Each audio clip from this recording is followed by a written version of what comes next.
Ay, magandang araw mga kadyan. Galing po tayo nga school. Binidyohan ko lang po itong tulay na malapit po sa amin. Medyo nagandaan po kasi ako. Tulay. Ayun, gumagawa po yata ng riprap sa ilog. Para di po gumuho yung mga lupa. A few moments later. Yung mga kadyan, ngayong araw po ay gagawin na po niya yung ating pinto sa kusina. At ayun po, na-cut na po niya yung mga bakal-bakal. Ayan.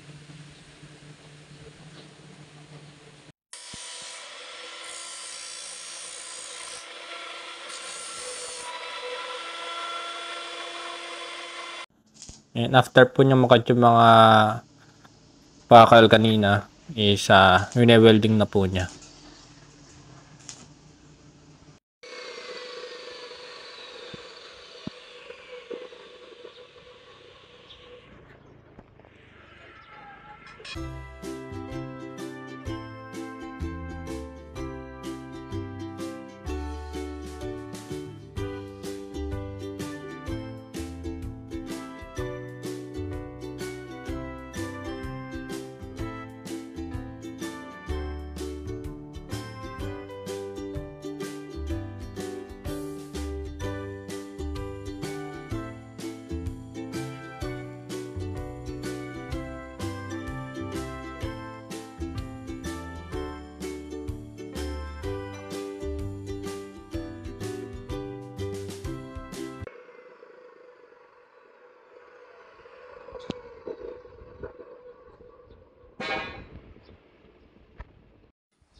At yun nga, after niyang maiputol yung mga bakal is we-welding na po niya.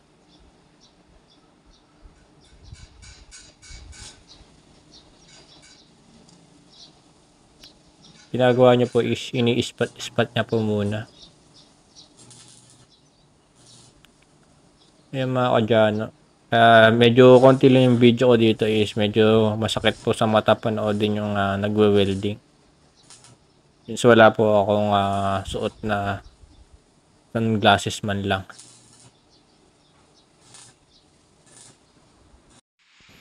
At yan, after po niya matapos yung pagwe-welding niya sa ating pintuan, is kikinisin niya na po ng grinder yung mga na-welding na part na yan.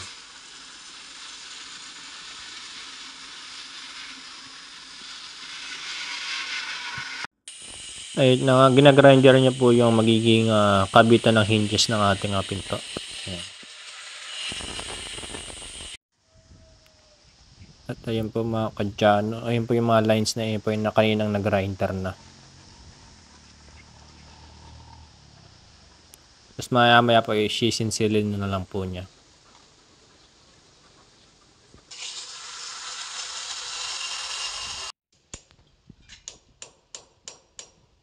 At ayun na nga po, sinisinsil na po niya. Mas madali pong tanggalin po pagka na-grinder na po.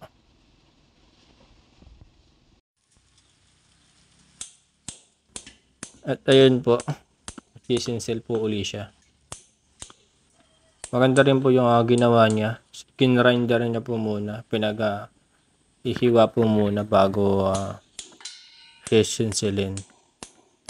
Pagka po kasi nagsinsil na, baka po kasi mabasag yung pader o yung poste natin.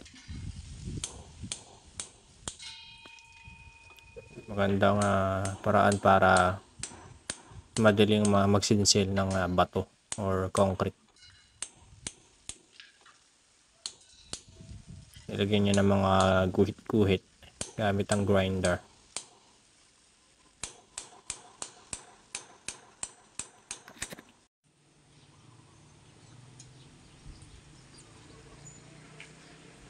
So ayan, nagtataka ako bakit niya nilagyan po ng bakal sa taas. Kaya pala, ayan, lagyan niya po ng bakal sa taas. At dinagtong po niya doon sa may ground ng ating welding machine. Kaya po siguro niya nilagyan para po yung magwe-welding po kasi may pinto eh. Idudugtong niya po yung bakal sa may poste natin. At kaya yon para makompleto po yung circuit ng welding machine. Kaya po doon na lang po nilagay yung ground kasi di po kasi abot sa part na to. Magkakadugtong naman po yung bakal sa loob ng ating bahay. At ayun, naglagay po siya ng kalso sa ilalim or allowance po para po panaglagay po ng tiles is may space pa.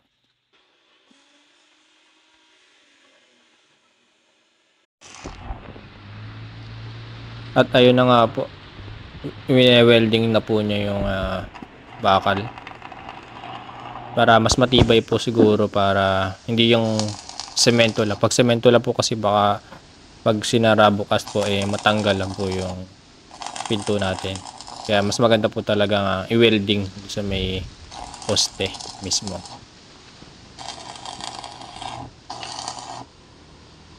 Medyo masakit po sa ilong yung usok ng welding rod.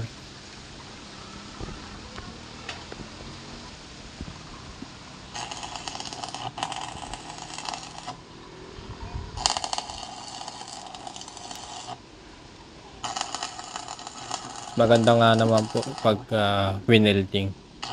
Kahit na mabaklas po yung pangtatakip na semento di pa rin matatanggal yung pinto. At ayun, ito na po yung na-welding kanina at na-welding na rin po yan sa bandang taas. Ito pong handle. Ayun na po mga kadyano, nalagay na po yung ating pinto.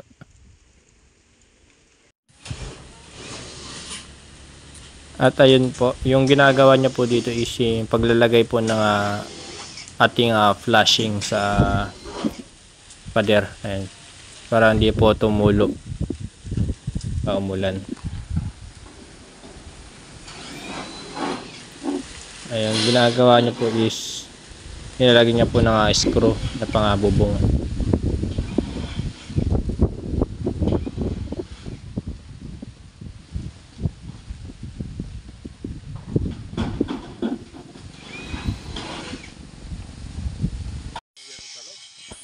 At ayun po mga kadyano, ginagrinder po niya yung part ng pagkakabitan ng flashing natin. Para po yung flashing is yung yero nakapasok po doon sa mismong biga ng ating bahay. Ayan.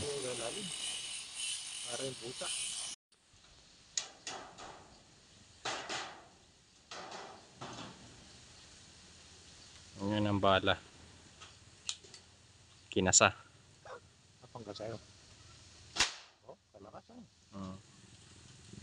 And after po niya mapakuan lahat is naglalagay na po siya ng silicone sealant para pang waterproofing na rin ng magiging flashing natin para di tutulo. Ayan, so yung mga kadyano, after ilang days nakapag-vlog ulit tayo, napagpahinga ng konti. Ayan, bukas po ulit magkakabit po ulit ng mga electric wire. Ayan. Yung ating pintuan dito sa may kusina sa labas. Ayan. Tapos na pong magawa. Bakal lang po siya. Ayan. Ang bilis lang po ng pagkakagawa.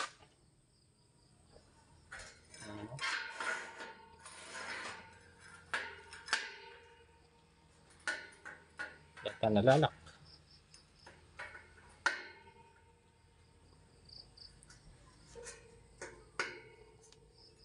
Bagay niya na siguro talaga. Tapos clip na lang ng lock.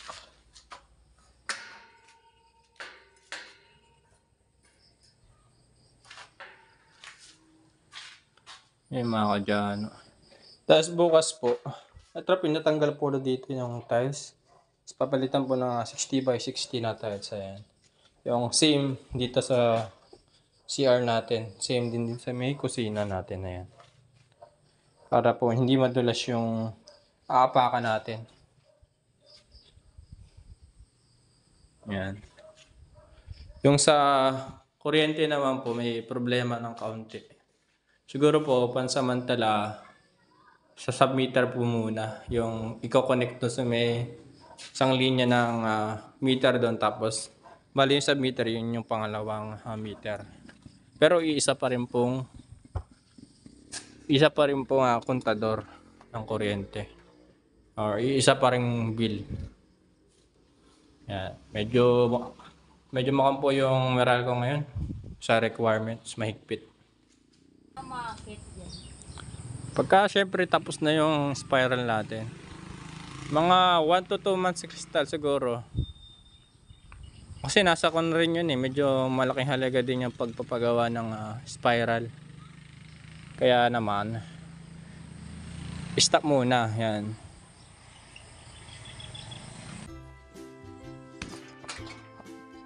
Ayan po. Basketball po ulit si Kuya Eric. Daily hobby niya po. Hapon at umaga. Pagka umaga po kasi hindi masyadong mainit. At paghapon din, hindi rin masyadong mainit yung araw. Ay, na-stuck po. 1 in a million. Sundutin mo.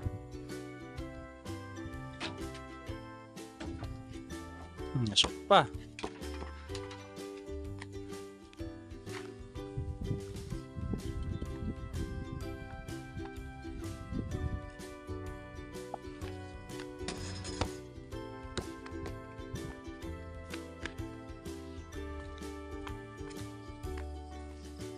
Si Kuya Eric.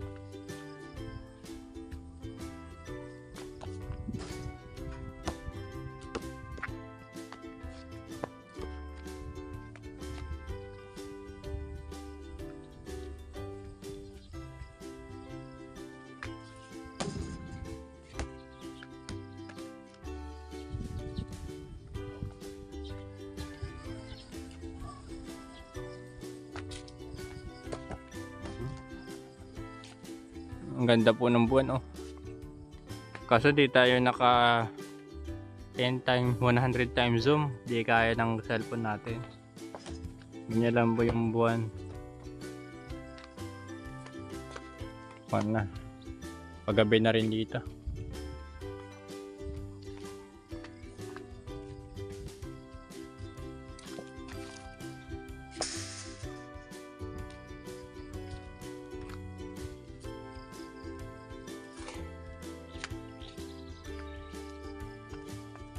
Ito po mga kadyano yung bukas po siguro gagawin si Crystal ng turon. Ang dami po, ang bilis mahinog. Pupunta isa. Matamis siya. Yeah. Ang saging. Buksan natin. Bilis mahinog na to.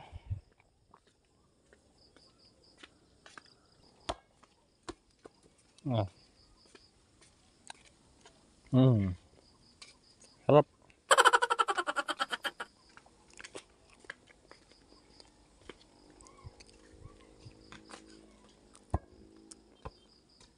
Tomorrow. So ayan po mga kadyano. Binabarena na po niya yung pagkakabitan ng ating submeter.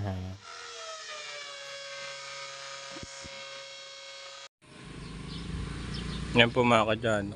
Submeter po muna yung ilalagay natin sa ating bahay. Kasi po yung sa Meralco, yung requirements hindi na ako submit. Ayan. So ayan. Yung ating pito sa kusina.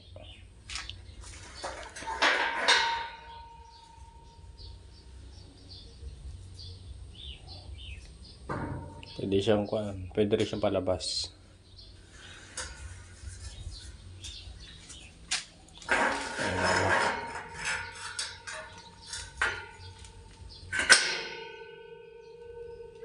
Kakawit lang dito yung lock.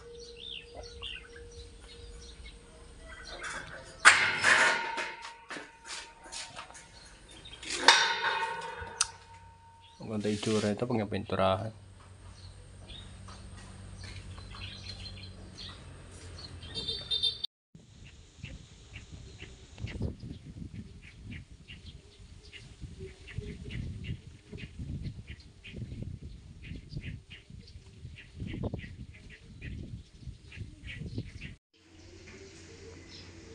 So ayan po, kinakabit na po yung ating wiring sa ating ceiling fan at nakabit na rin po yung circuit breaker natin.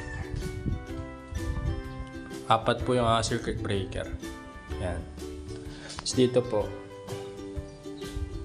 yung switch niya para dito rin. Tapos okay na pala eh. Mamaya pa siguro tapos na po niya. Yung ano lang po sa Ameral ko is mahirap po yung requirements. Hindi po agad makakabit. Kaya po muna yung submeter po muna yung ating pinalagay. Para yan.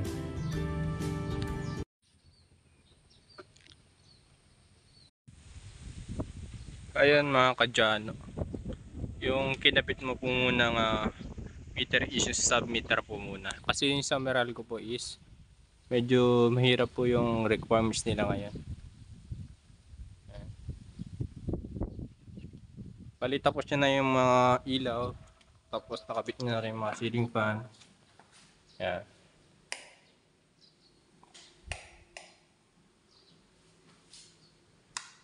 Ayan sa labas po. Ito wala pa pong ilaw. Yung pangalawa, meron na. Meron pa yung pangalawa. At yung pangatlo, dito yun sa labas. Yan natin, yung pinakadulong ilaw. Ayun po. Sampo natin. Ang dulo. Ayan po mga kadyan. Ayan, may ilaw siya. Natin.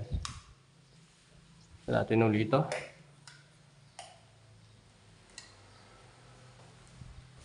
At yung dito.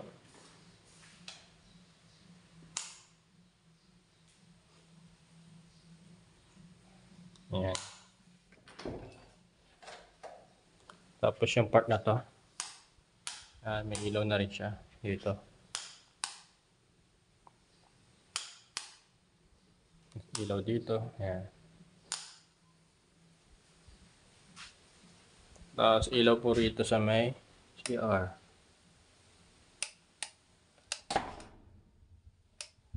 Ang inyong ating bituan. Okay na. Yung sa may aircon po, pagkabalik po ng electrician natin, tapos yung heater pa, sasabay na. Kasi yung heater po, mali po yung pag tutubo rito. Yan. Maglalagay po siguro ng isa rito. Kaya di po muna nagawa ng electrician kanina. Ano lang po mga kadyano. Ay, wait lang. Ito pa lang ang ating fan. Ayan, ceiling fan natin. Sana ilaw. May warm light.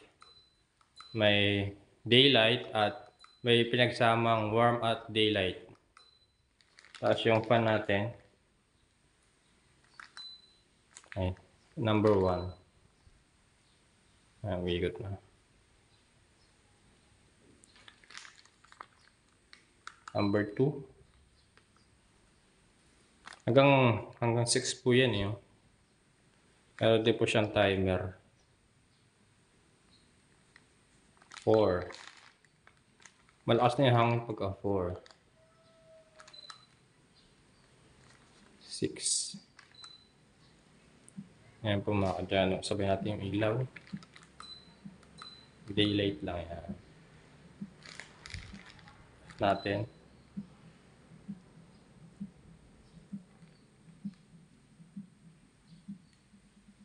Ayan po mga kadyano.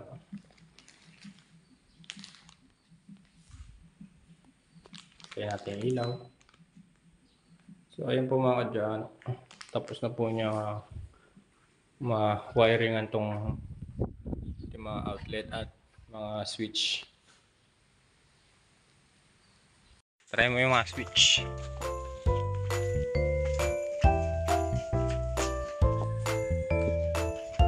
Pasok ka. So may switch dito.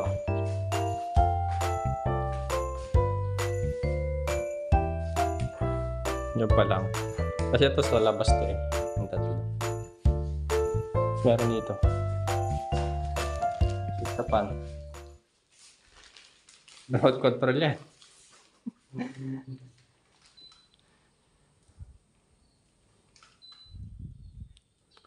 Umikot na.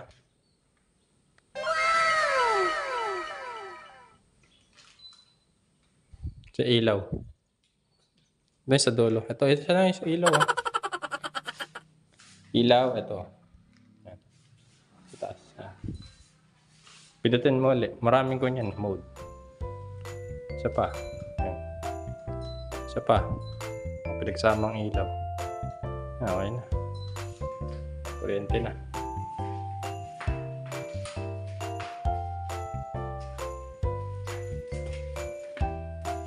CR.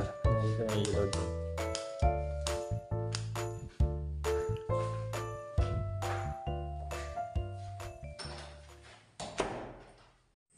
Mula dito, ayan, hanggang doon.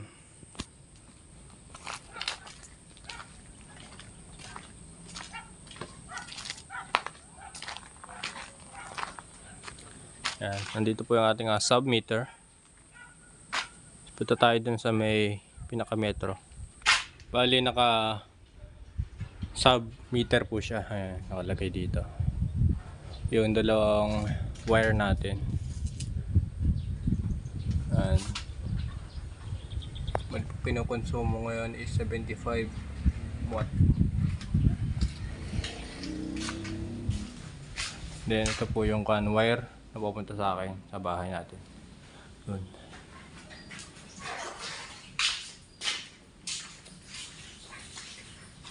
Yan. Makunig dyan. Kristal oh. Gumagawa po sila ng ano to, kristal, buko pandan.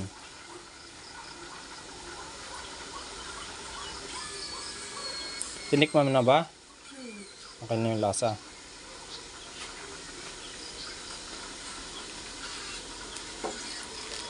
Magkano kinita mo, kristal?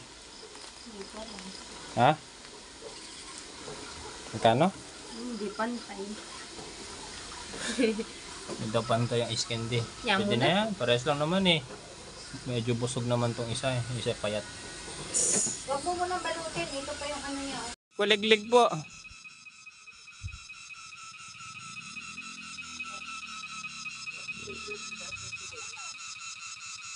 Ay, kuligan. Lakas po. Ayun ang kuliglig.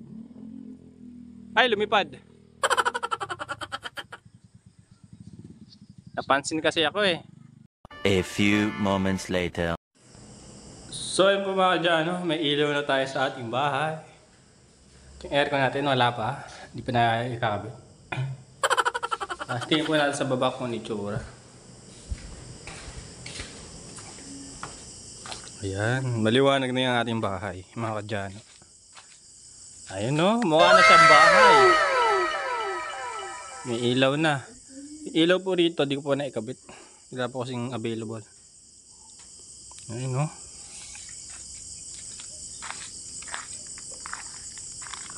Yung ilaw natin no. Pwede na po siya lipatan.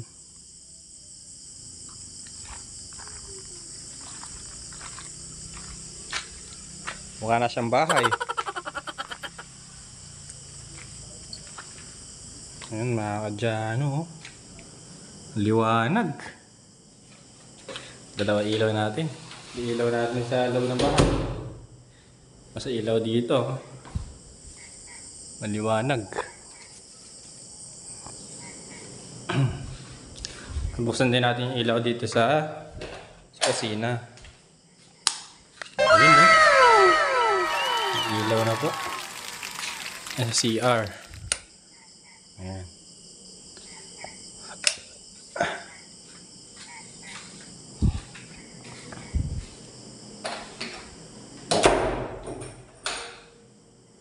Pwede na matulog.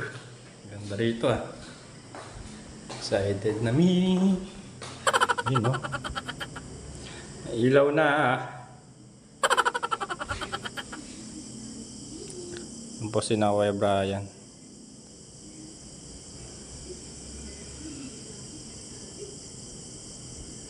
Ang dilim dito eh. Ilan po yung ilaw namin sa gabi. Ito. Ilaw dito. May ilaw na. At least may ilaw na tayo. Kahit papaano. Ayan. Patayin po natin yung ceiling fan.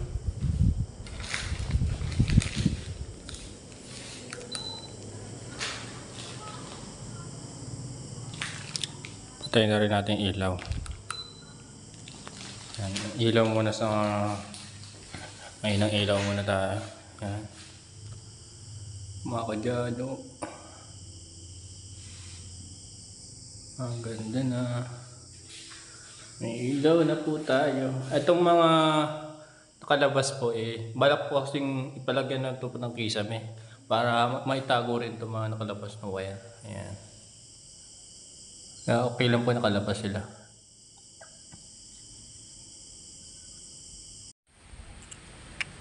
So ayun po guys.